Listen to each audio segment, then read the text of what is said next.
자, 이렇게 이 중풍이라고 표현을 해야 될까요? 올림픽 이슈가 대선의 변수로 떠오른 가운데 이 보수 야권에 비해서 상대적으로 친중 성향을 보여온 민주당의 고민이 더 클 수밖에 없어 보입니다. 이런 분석도 나오고 있는데요. 이재명 후보는요, 지난 3일 TV 토론에서 이런 말을 하기도 했습니다. 왜 그걸 다시 설치해서 중국의 반발을 불러와서 경제를 망치려고 하는지. 반미 친중 노선으로 보이는데 맞습니까? 아까 말씀드렸던 것처럼 전혀 사실이 아닙니다. 문화공정이라든지 또 역사공정 또는 남서해 동해의 어로 행위라든지 불법 어로 행위 이런 점에 대해서는 엄중하게 저희가 지적하고 책임을 물어야 된다고 생각합니다.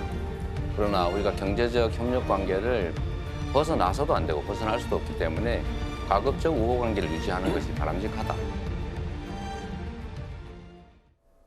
첫 번째 TV 토론에서 중국과의 우호 관계를 강조했던 이재명 후보가 자, 이번에 올림픽 이슈가 떠오르자 유독 빠르고 강경하게 이 중국에 대한 비판을 쏟아냈습니다. 어제 한 인터뷰에서는요, 중국 어선의 불법 조업 문제에 대해서도 강력 단속하겠다. 이 불법 영해 침범은 격침해버려야 한다라면서 비판의 수위를 한껏 끌어올렸습니다.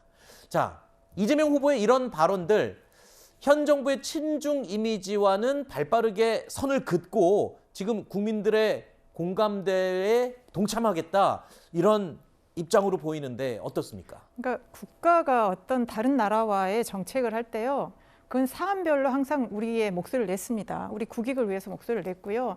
지금 중국 그 어선의 어떤 그 불법 조업이랄지 이런 것도 굉장히 심각한 상태이고, 그 과정에서 정말 그 서해 북방 한계선 같은 경우에는 또 이걸로 인해서 남북 간에 또 교전도 있었고, 그다음에 우리 그 어민들의 피해가 굉장히 크기 때문에 이런 문제는 당연히 우리가 단호하게 중국에 대해서 얘기를 해야 되고 그동안에도 해왔습니다. 근데 다만 국가와 국가의 관계를 얘기하는 외교 정책은 조금 이거와 다른 부분이 있습니다.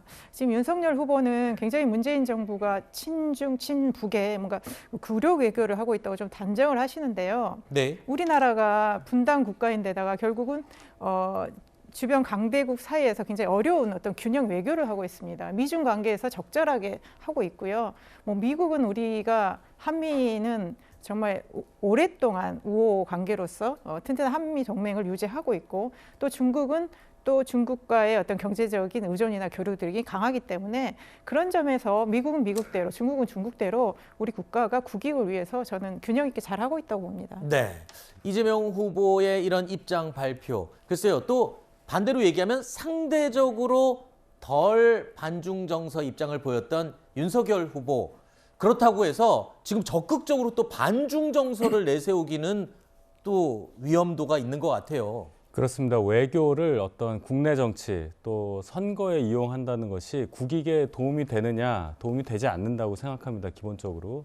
따라서 이것은 신중하게 대외적으로 발표할 것에 대해서는 생각을 해야 되는데, 김효은 대변인 말씀하셨던 것 중에 중국과 미국을 상대로 균형 있게 외교 정책을 해왔다는 부분에 대해서는 제가 드릴 말씀이 좀 있어요. 네. 미국은 명실상부한 우리나라의 동맹입니다. 네. 중국과 우리가 그 관계에 미치지 못한다는 것은 다 아는 얘기인데, 지금 중국에 관련해서 그렇게 가까운 행보로 보이시다가 갑자기 올림픽을 계기로 해서 이재명 후보는 민간 중국 어선에 대해서 불법 어로를 한 경우에 격침까지 한다는 말을 하셨어요. 네. 그러면 북한에 대한 핵위협에 대해서 우리가 선제 타격을 하겠다는 발언에 대해서는 왜 그렇게 민감한 반응을 보이셨는지, 네. 이런 부분에 대한 종합적인 판단을 국민들께서 내리실 수 있도록 더 상세한 설명이 필요합니다. 국민들께서는 굉장히 헷갈리실 거예요. 네. 과연 북한에 대한 태도와 중국에 대한 태도가 왜 이렇게 왔다 갔다 하는 것이냐, 네. 미국과는 어떻게 할 것이냐, 이재명 후보는 그것을